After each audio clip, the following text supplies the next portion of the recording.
The letter arrived on a Tuesday morning when the desert wind carried the scent of distant rain. Sarah Elizabeth Morrison hadn't expected mail, especially not mail that would make her hands shake like autumn leaves.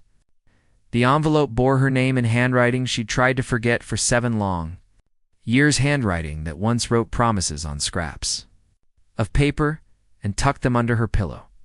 Inside the general store in Willowbrook, Arizona Territory. Sarah stared at the unopened letter while Mrs. Henderson rattled on about the price of flour. The older woman's voice faded into background noise as Sarah's thumb traced the familiar slant of her name written in dark ink. Only one person had ever written her name like that, with a little flourish on the S that made it look like a bird taking flight. Daniel, 7 years ago. Daniel McCready had ridden out of Willowbrook with a promise to return before the autumn cottonwoods turned gold. He'd kissed her goodbye under the old oak tree behind her father's house, his hands gentle on her face, his green eyes bright with hope and determination. "I'll make my fortune in the silver mines up north," he'd whispered against her lips. 2 years, maybe 3 at most. Then I'll come back with enough money to marry you proper, to give you the life you deserve. But autumn came and went, then winter, then spring. The cottonwoods turned gold 3 times without bringing Daniel home. Sarah's father had grown tired of her waiting. "That boy's either dead or he's forgotten you," he'd said, with the blunt honesty of a man who'd buried 2 wives and didn't believe in false hope. You can't waste your whole life waiting for someone who ain't coming back. So Sarah had stopped waiting. She'd accepted the courtship of Thomas Hartwell, the banker's son from Phoenix. Thomas was kind, steady, reliable, everything her father said a woman needed in a husband. He didn't make her heart race the way Daniel had, but he didn't break it either. They were to be married in 3 weeks, on the first Sunday in October. But now this letter sat in her trembling hands. And suddenly, 3 weeks felt like no time at all. Mrs. Henderson finally noticed Sarah's silence. "You all right, dear? You look like you've seen a ghost." "I'm fine," Sarah managed, though her voice sounded strange even to her own ears. "I should get home. Mother needs help with the wedding preparations." The walk home felt longer than usual. Sarah's modest blue dress clung to her in the heat, and dust from the unpaved streets settled on her shoes. She could hear the distant sound of hammers as the men worked on building the new church where she was supposed to marry Thomas. Each strike of metal against wood seemed to echo in her chest. At home, her mother was bent over her sewing, working on the final touches of Sarah's wedding dress. The white silk had cost more than her father usually spent in 3 months. But he'd insisted his only daughter deserved something beautiful for her wedding day. "There you are," her mother said without looking up. "Did you remember the ribbon for the bouquet?" Sarah's hand went to her pocket, where the letter seemed to burn against her fingers. "I forgot. I'll go back tomorrow." Her mother finally looked up, concern creasing her weathered face. "You've been distracted all week. Cold feet?" "Something like that evening." Sarah sat on her bed by the light of a single candle, the letter still unopened in her lap. Through her window, she could see the old oak tree where Daniel had kissed her goodbye. The branches swayed in the evening breeze, and for a moment she could almost see him there. Tall and lean, with sun-streaked brown hair and those impossibly green eyes. With shaking fingers, she finally broke the seal. Asterisk, "My dearest Sarah." Asterisk, asterisk, "I pray this letter finds you well, and that you can forgive the years of silence. I have no excuse except cowardice and shame. I promised to return to you, and I failed. I promised to make you proud, and instead I bring you only sorrow. Asterisk, asterisk, the mining venture failed within the first year. I lost everything, including my pride. I took work where I could find it, saving every penny to try again to make good on my promises to you. But pride is a terrible thing, Sarah. I couldn't bear to return to you empty-handed. Couldn't bear to see disappointment in your eyes. Asterisk, asterisk, I heard about your engagement to Thomas Hartwell. He's a good man, and he can give you the life I always dreamed of giving you. I should be happy for you, and part of me is. You deserve every happiness this world can offer. Asterisk, asterisk. But I had to write this letter. I had to tell you that not a day has passed that I haven't thought of you, that I haven't regretted my foolish pride. You were always the best part of me, Sarah. It's the part that made me want to be better than I was. Asterisk, asterisk, I'm leaving Arizona territory tomorrow, heading west to California. I won't trouble you again with my presence or my letters. But I wanted you to know that somewhere out there, for the rest of my days, there will be a man who loves you with everything he has. Even if he lost the right to tell you so. Asterisk, asterisk, be happy, my darling girl. Be as happy as you made me during our brief time together. Asterisk, asterisk, all my love. Always, asterisk, asterisk, Daniel, asterisk. Sarah read the letter 3 times before the tears came. When they did, they fell silently onto the paper, smearing some of the ink. She pressed the letter to her chest and felt her heart breaking all over again. Just like it had 7 years ago when the seasons changed without bringing him home. Through her open window, she could hear her parents talking quietly on the front porch, discussing final arrangements for the wedding. Her dress hung in the corner, a ghostly white shape in the darkness. In 3 weeks, she would walk down the aisle and become Mrs. Thomas Hartwell. She would be a good wife, a faithful wife. She would build a life with a man who cared for her. Even if he couldn't set her soul on fire the way Daniel had. But first, she had to find the courage to let Daniel go forever. The next morning dawned gray and overcast. It's unusual for the desert in September. Sarah dressed carefully in her Sunday clothes and told her mother she was going to visit her friend Emma. Instead, she rode her horse out to the old homestead at the edge of town, the place where Daniel's family had lived before the drought drove them away. The house was empty now, windows broken, roof sagging. Weeds grew tall around the front porch where she and Daniel used to sit in the evenings, making plans for their future. Sarah tied her horse to the old hitching post and walked through the overgrown yard to the well where Daniel had carved there. Initials inside a heart. The carving was still there. Weathered but visible, DM plus SM, she traced the letters with her fingertip. Remembering the day he'd done it, how nervous he'd been, how he'd made her promise to marry him before he'd even properly proposed. I thought I might find you here. Sarah spun around, her heart leaping into her throat. There, standing at the edge of the yard, was Daniel McCready. He looked older, leaner, with new lines around his eyes, and a scar on his left cheek she didn't remember. His clothes were dusty from travel, and his hair was longer than he used to wear it. But his eyes were the same impossible green, and they were looking at her like she was the most beautiful thing he'd ever seen. I know I said I was leaving, he said, taking a hesitant step forward. I had every intention of riding out this morning, but I couldn't do it. I couldn't leave without seeing you one more time. Sarah felt rooted to the spot, unable to move or speak. This couldn't be happening. Not now, not when she'd finally made peace with marrying Thomas. You look beautiful, Daniel said softly. More beautiful than I remembered. I remembered everything. You shouldn't be here, Sarah whispered, though her heart was singing at the sight of him. I'm getting married in 3 weeks, I know. He took another step closer. And I'm not here to stop you. I needed to apologize. In person, for leaving you, for staying away so long, for being too proud and too stubborn to come home when I should have. The wind picked up, stirring the dust around their feet and making the tall grass whisper. Sarah wrapped her arms around herself. Suddenly cold, despite the warmth of the day. I waited for you, she said. And the words came out more accusatory than she'd intended. I waited 3 years, Daniel. 3 years of watching every road, jumping every time someone knocked on the door, hoping it was news of you. I know. His voice was rough with regret. I know, and I'm sorry. I thought I was being noble, staying away until I could come back successful. I was a fool. Yes, you were. The anger she'd buried for so long finally bubbled to the surface. You were a fool, and I was a fool for believing your promises. Do you know what it was like? Do you know how many people told me you were dead? How many times I defended you to people who said you'd run off with another woman? Daniel flinched as if she'd struck him. Nothing about this is fair. Daniel's voice was quiet now, defeated. It's not fair that I let pride keep me away from the woman I love. It's not fair that you've moved on with your life. It's not fair that I'm standing here asking you to break another man's heart for someone who already broke yours. Then why are you here? He was quiet for a long moment, his eyes never leaving her face. Because I'd rather live with the pain of knowing you chose someone else than live with the regret of never fighting for you. Because you were worth fighting for 7 years ago, and you're worth fighting for now. Sarah felt tears prick her eyes.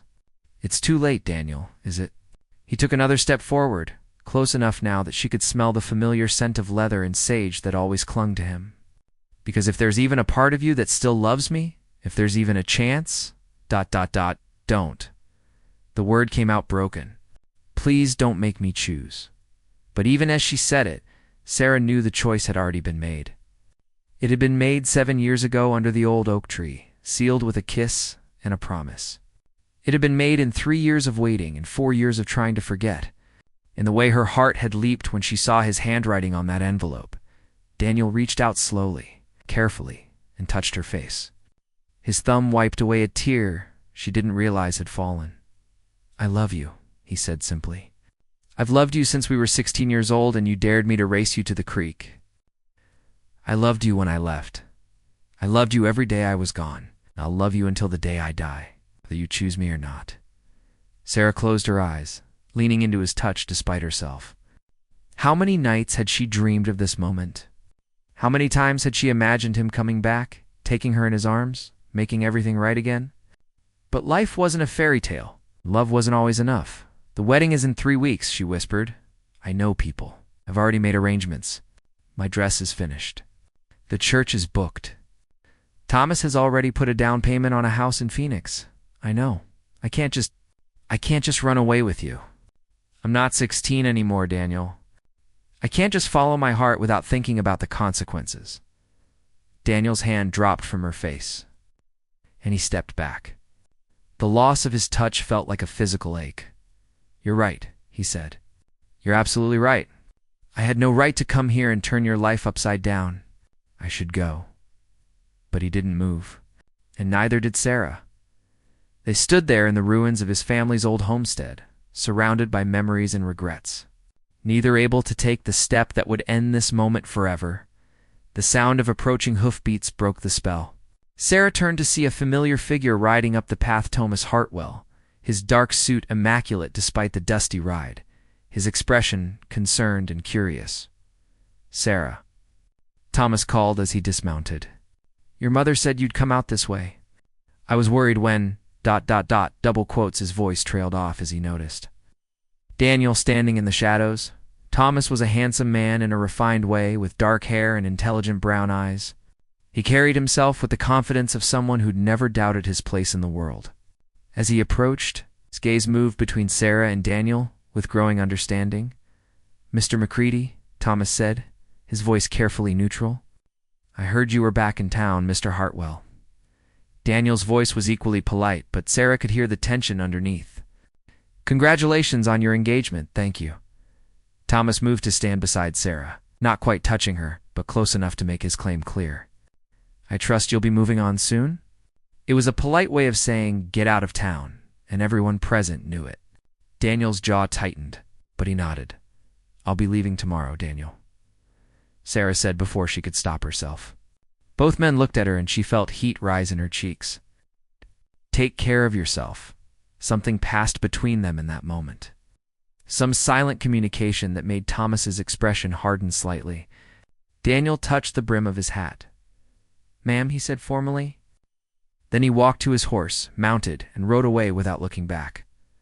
Thomas watched him go, then turned to Sarah with questions in his eyes.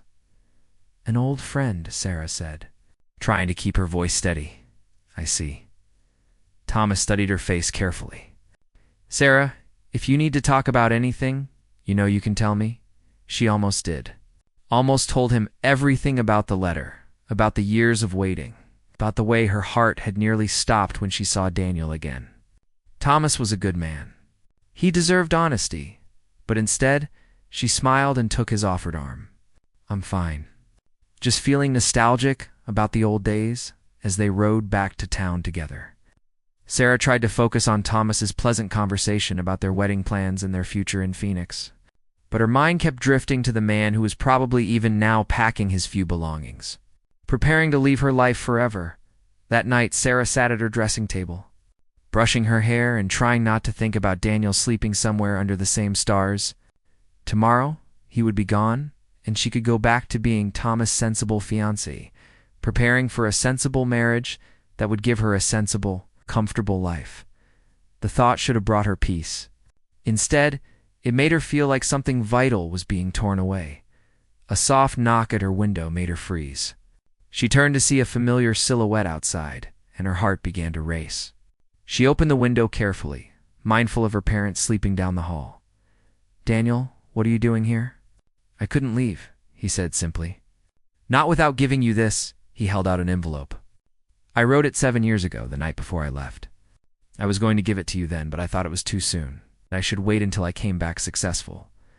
Sarah took the envelope with trembling fingers. It was yellowed with age. The ink faded. "What is it?" "A letter. A proposal, actually. The real one I should have given you before I left." His smile was sad. "Read it after I'm gone. It won't change anything, but I needed you to have it." He turned to go, then stopped. "Sarah, I want you to know that if I had it to do over again, I would have married you the day after you turned 18, fortune or no fortune. I would have been content to live in a one-room cabin and eat beans every day for the rest of my life. As long as I could wake up next to you every morning, Daniel, ... be happy," he said, echoing the words from his letter. "Be as happy as you made me." And then he was gone. Disappearing into the shadows like a dream, Sarah sat by her window for a long time, holding the letter but not opening it. Finally, as the first light of dawn began to creep across the sky, she broke the seal. Asterisk, my dearest Sarah. Asterisk, asterisk, tomorrow I leave for the silver country. And tonight I cannot sleep for thinking of you. I keep getting up to light the candle and write this letter, then losing my nerve and blowing it out again. But I think if I don't write this down, if I don't say these words, I might burst from keeping them inside. Asterisk, asterisk, I love you. I know we're young. I know we haven't known each other long in the grand scheme of things, but I love you with everything I am. I love the way you laugh when you think no one is listening. I love how you always smell like wildflowers, even after helping your mother with the wash. I love that you're not afraid of anything, not thunderstorms or snakes or scandalizing the church ladies by racing your horse through town. Asterisk, asterisk, I want to marry you. Sarah Elizabeth Morrison. Not someday when I'm successful and established, but now. While we're young and foolish and so in love it hurts to breathe, I want to wake up next to you every morning and fall asleep holding you every night. I want to see your face when you hold our first child. I want to grow old with you on the front porch of whatever home we make together. Asterisk, asterisk, I know I should wait. I know I should establish myself first, prove that I can provide for you properly. But I'm afraid that if I wait, something will happen to keep us apart. I'm afraid that success will change me, that you'll find someone better while I'm gone. Asterisk, asterisk, so I'm asking you now, even though I'm too much of a coward to say these words to your face, will you marry me? Will you take a chance on a boy with more dreams than sense and a heart that belongs entirely to you? Asterisk, asterisk, I'll understand if you say no. I'll understand if you think we should wait. But I had to ask, had to put these feelings somewhere before they consumed me entirely. Asterisk, asterisk, all my love, all my hope, all my tomorrows. Asterisk, asterisk, Daniel asterisk Sarah read the letter twice, then held it to her chest and wept. She wept for the young girl who would have said yes without hesitation. She wept for the years they'd lost to pride and fear and terrible timing. She wept for the life they might have had together, for the life she was about to build with someone else. When the tears finally stopped, Sarah stood and walked to her wardrobe. Her wedding dress hung there, pristine and perfect, waiting for a bride who suddenly wasn't sure she could go through with the ceremony. But what choice did she have? The invitations had been sent. The church was reserved.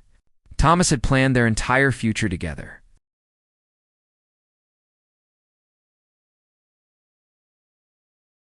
She couldn't destroy all of that because a ghost from her past had reappeared with old letters and older dreams. Could she?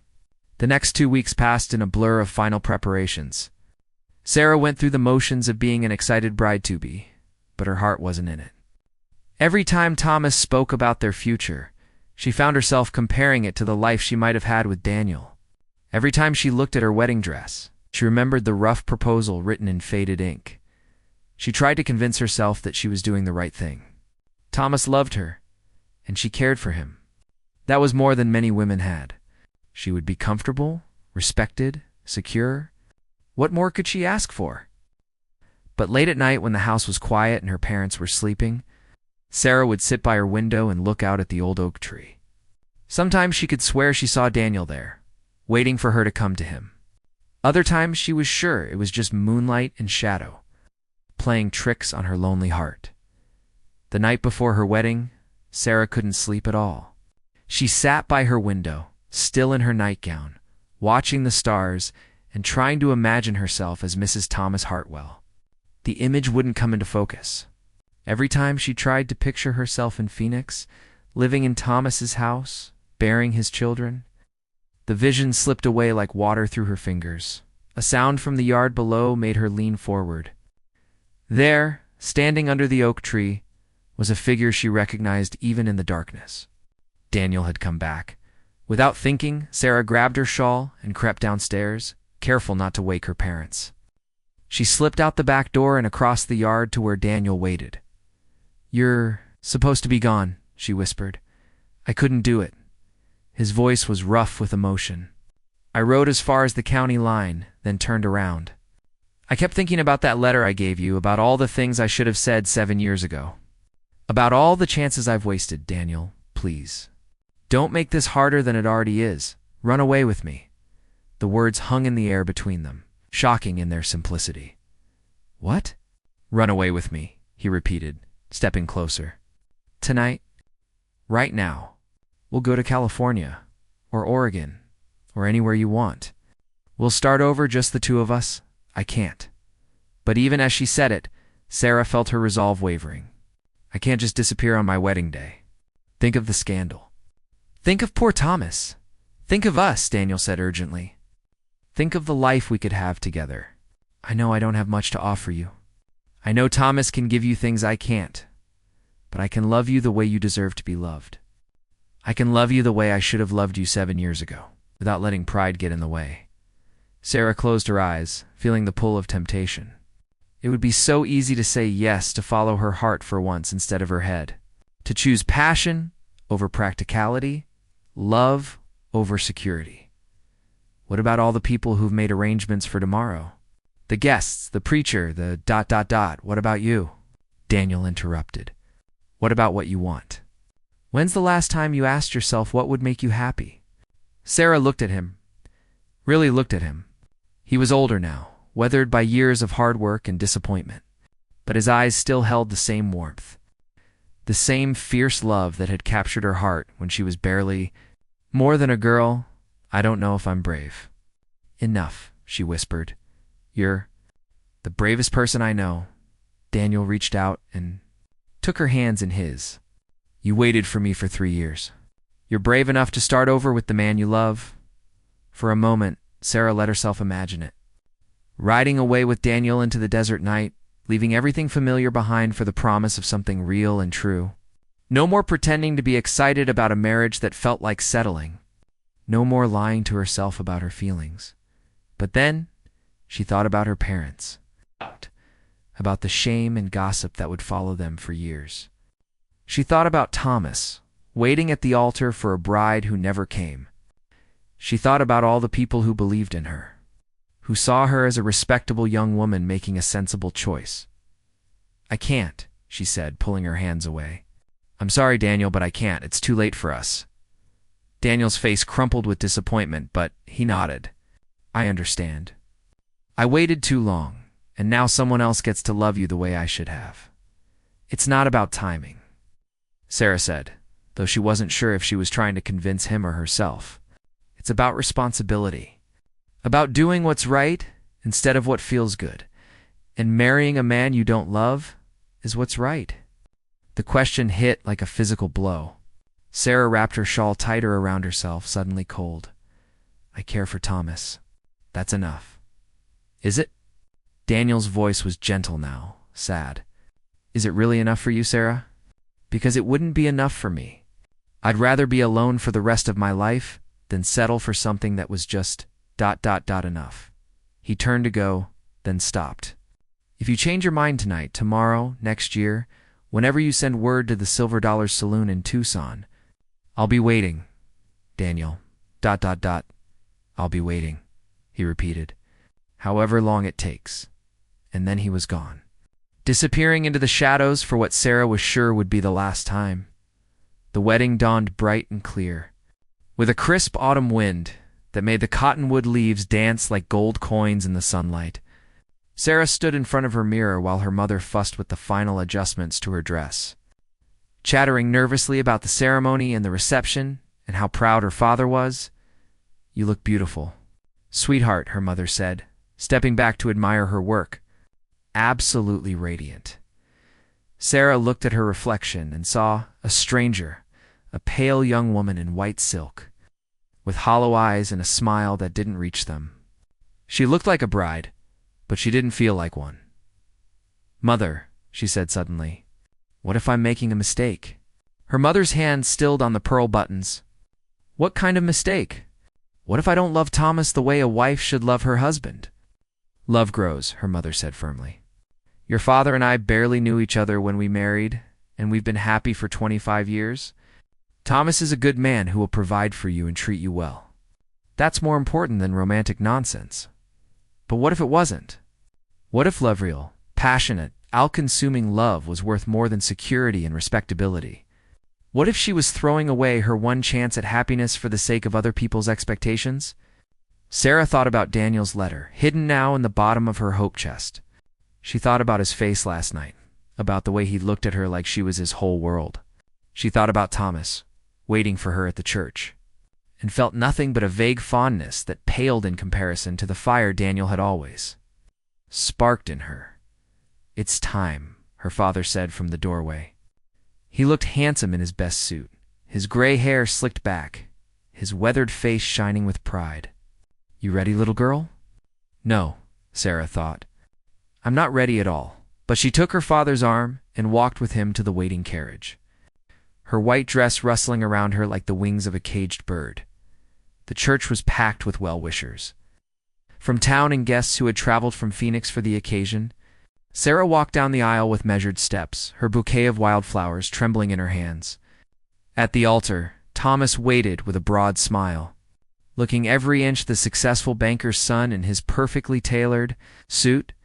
The preacher began the ceremony with the traditional words about marriage being a sacred bond, about love and honor and faithfulness.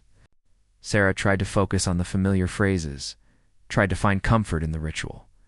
But her mind kept wandering to a man who was probably miles away by now, carrying her heart with him into the desert. Do you, Sarah Elizabeth Morrison, take this man to be your lawfully wedded husband, to have and to hold in sickness and in health, for richer or poorer, for better or worse, till death do you part? The church fell silent, waiting for her answer. Sarah looked at Thomas, saw the love and trust in his eyes, saw the future he was offering her, safe, predictable, respectable. She opened her mouth to say, I do, to seal her fate and let go of Daniel forever. But the words wouldn't come. Instead, she heard herself say, I'm sorry. A murmur of confusion rippled through the congregation. Thomas's smile faltered. Sarah, he said quietly. What's wrong? I'm sorry, she repeated, louder this time. I can't do this. I can't marry you. The church erupted in shocked whispers and gasps. Sarah's mother half rose from her seat, her face pale with horror. Her father looked like he might faint, but Sarah felt lighter than she had in weeks, as if a terrible weight had been lifted from her shoulders. She turned to face the congregation, her chin raised despite the scandal she was causing. I'm sorry, she said again, addressing the crowd of staring faces. I know this is shocking, and I know many of you will think less of me for it, but I can't marry a man I don't love. Not when my heart belongs to someone else. With that, she gathered her skirts and ran down the aisle, leaving Thomas at the altar and her old life behind her. She could hear shouting and commotion as she pushed through the church doors, but she didn't stop. She ran through the town square, her white dress billowing around her, her carefully arranged hair coming loose from its pins. At the edge of town, she saw him. Daniel was loading supplies into his saddlebags, preparing for the long ride to California.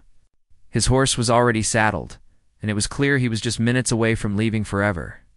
Daniel.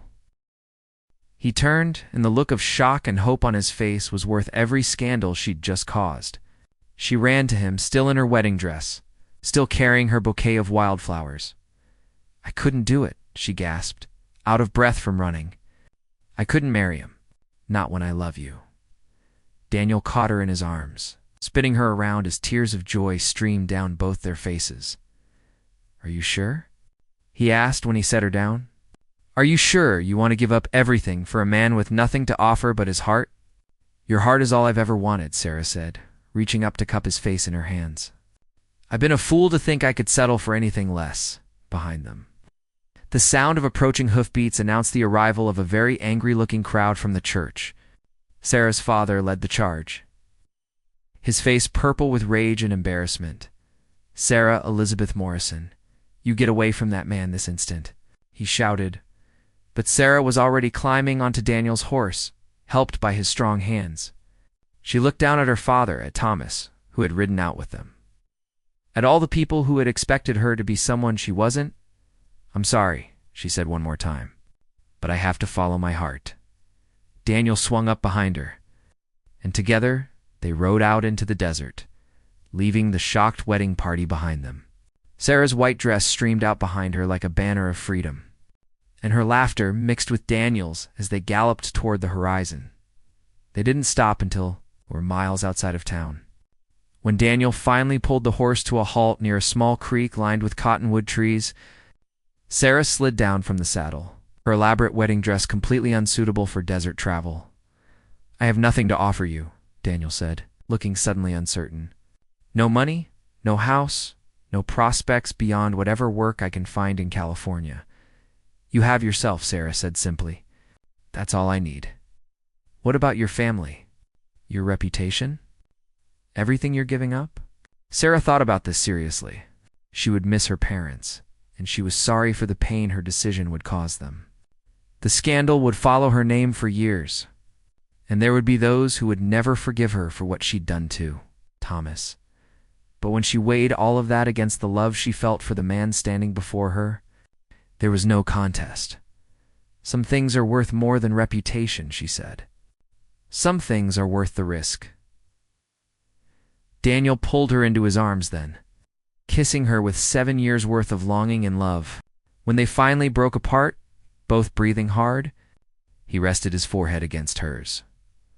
"I promise you," he said quietly, "I'll spend the rest of my life making sure you never regret this choice."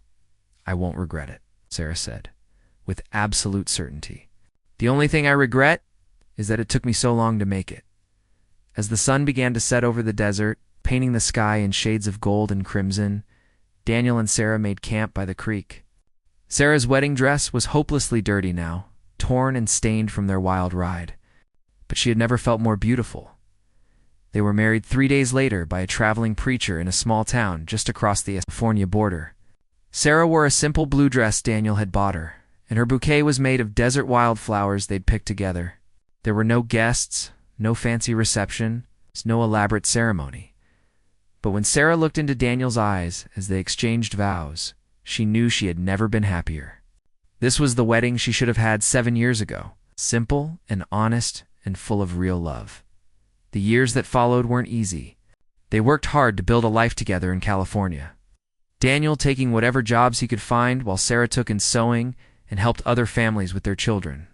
Money was always tight, and there were times when they went to bed hungry, but they went to bed together, and they woke up in each other's arms. And that made everything else bearable. They built a small cabin in the foothills of the Sierra Nevada, with a porch where they could sit in the evenings and watch the sunset paint the mountains gold.